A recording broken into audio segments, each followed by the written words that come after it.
Bonjour, c'est Raïm, je suis très heureux de vous retrouver pour cette deuxième vidéo gratuite de formation. Lors de la première vidéo, j'ai partagé avec vous mon expérience d'achat en Israël, ainsi que le risque majeur de s'adresser directement à la banque pour votre crédit. Alors aujourd'hui, vous allez apprendre à éviter les 5 principaux pièges de l'immobilier en Israël. Je vais vous révéler une technique simple, à portée de tous, mais que la plupart des acheteurs francophones ignorent. J'ai appelé cette technique la botte secrète.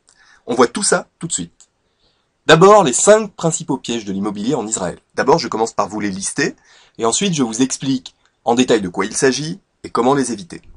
Le premier, c'est de passer un temps trop important sur le bien lui-même. Le deuxième, c'est de tomber dans les pièges des crédits israéliens.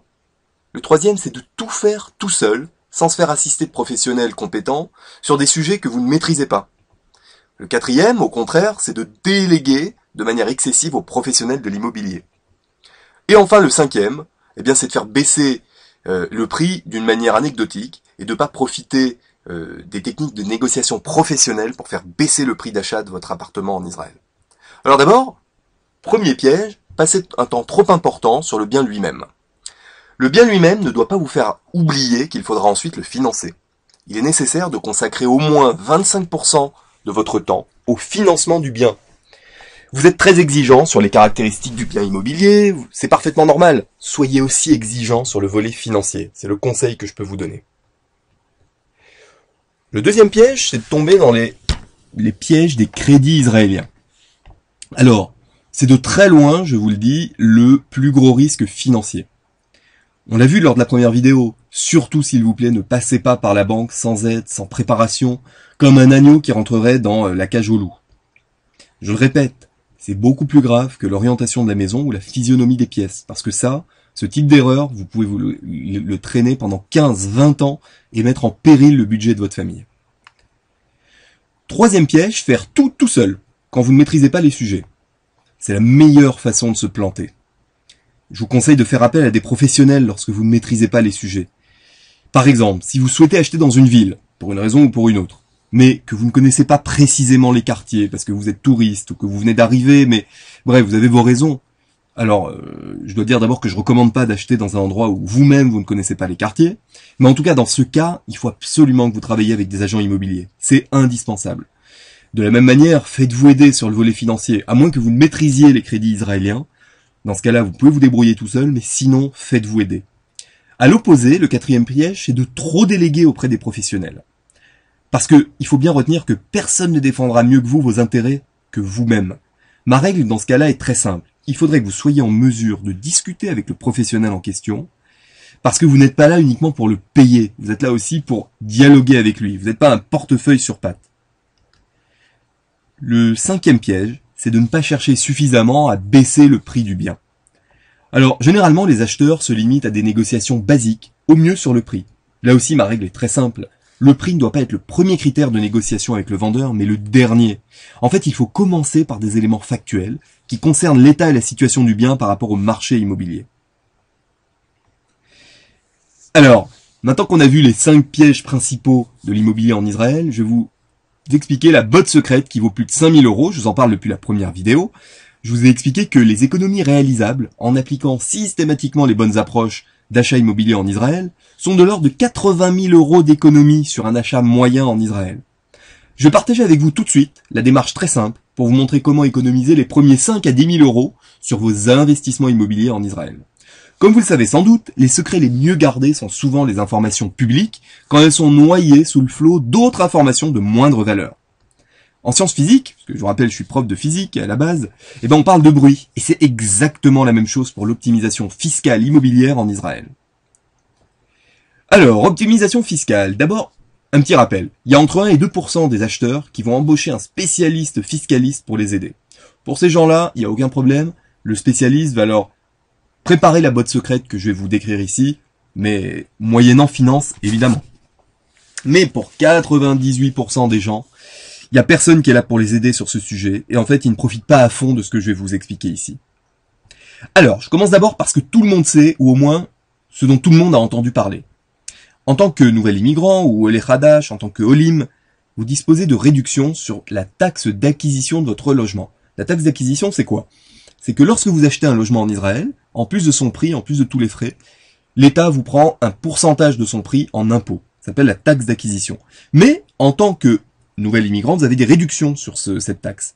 De même, un Israélien qui achète son premier logement bénéficie lui aussi de réductions sur la taxe d'acquisition de son premier logement. Bon, alors le montant et les conditions d'application, je rentre pas en détail là-dedans parce que ça change tout le temps. C'est à chaque gouvernement en fait qui a la responsabilité de changer ses conditions et ses montants. Maintenant, je vais vous parler de ce que, entre guillemets, personne ne sait. C'est que très souvent, vous êtes à la fois nouvel immigrant et primo-accédant en Israël. Or, la réduction qui est accordée aux nouveaux immigrants, elle ne concerne pas forcément le premier appartement acheté. Je répète, c'est un droit que vous pouvez ou non décider d'activer sur un logement.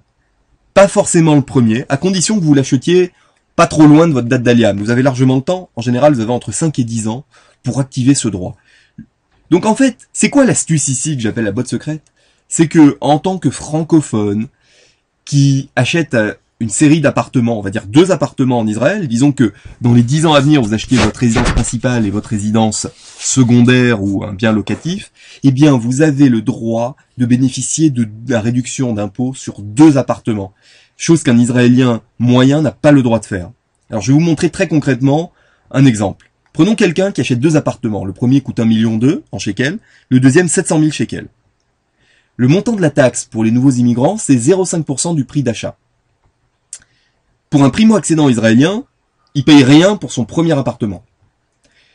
Et pour un deuxième achat, un Israélien paye 5% du prix d'achat. Je ne sais pas si vous voyez ce que ça veut dire. C'est-à-dire que sur un appartement à 200 000 euros, c'est-à-dire 1 million de shekels, il y a pratiquement 10 000 euros d'impôt sur l'acquisition. C'est énorme, c'est énorme. Alors maintenant, imaginons, on va faire le cas concret, je vous explique ça en détail.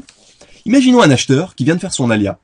Et il se dit, chouette, je suis nouvel immigrant, donc je vais acheter mon appartement en tant que nouvel immigrant. J'ai après tout un droit à faire valoir. Dans ce cas-là, sur son premier appartement, il va payer 6 000 shekels de taxes. Ça fait 1 200 euros.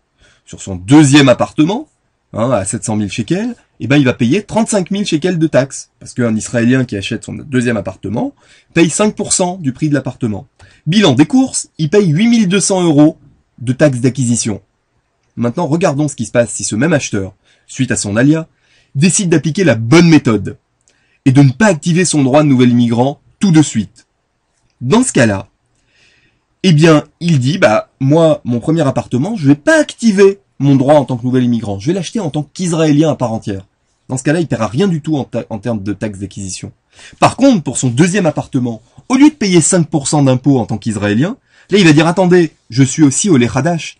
Et pour mon deuxième appartement, j'ai le droit d'activer mon droit de réduction en tant que Olé Hadash. Et donc, au lieu de payer 35 000 shekels, il va payer 10 fois moins. Si bien que, résultat des courses, il va payer 700 euros au total sur l'achat de ces 2 appartements en impôts. Si on fait le compte, avec cette démarche très simple, qui consiste simplement en activant ses droits dans le bon ordre, on gagne 7 500 euros sur un cas pratique comme ça, et j'ai d'autant plus de facilité à vous le dire, que c'est exactement ce que j'ai fait, j'ai pris les valeurs des appartements que j'ai achetés personnellement. Donc, ce que je veux vous dire, c'est que ces informations sont publiques, et en y passant le temps nécessaire, il est possible de les trouver, de les dénicher, et de faire des économies sur l'ensemble du processus d'achat. Mais croyez-moi, c'est très long. Pour ma part, j'ai mis 1 an et demi à comprendre comment ça fonctionne en Israël, et je vais vous dire, j'ai pas été déçu. Ce que je vous propose, c'est de me laisser vous aider à réussir vos investissements en Israël. La boîte secrète que je viens de vous présenter ne représente que 5 à 10% des économies réalisables sur votre achat immobilier en Israël. Si connaître le détail sur comment mettre en place, étape par étape, toutes les astuces, toutes les démarches qui vont vous faire gagner de l'argent et qui vont vous permettre de faire les 90 autres % d'économies, si ça vous intéresse, alors la 3e vidéo que je vais vous proposer est vraiment pour vous, ne la ratez pas. Très concrètement, vous allez recevoir un mail avec le lien de cette 3e vidéo dans les 24 heures. Entre-temps, n'hésitez pas à me poser vos questions, je vous dis à très bientôt.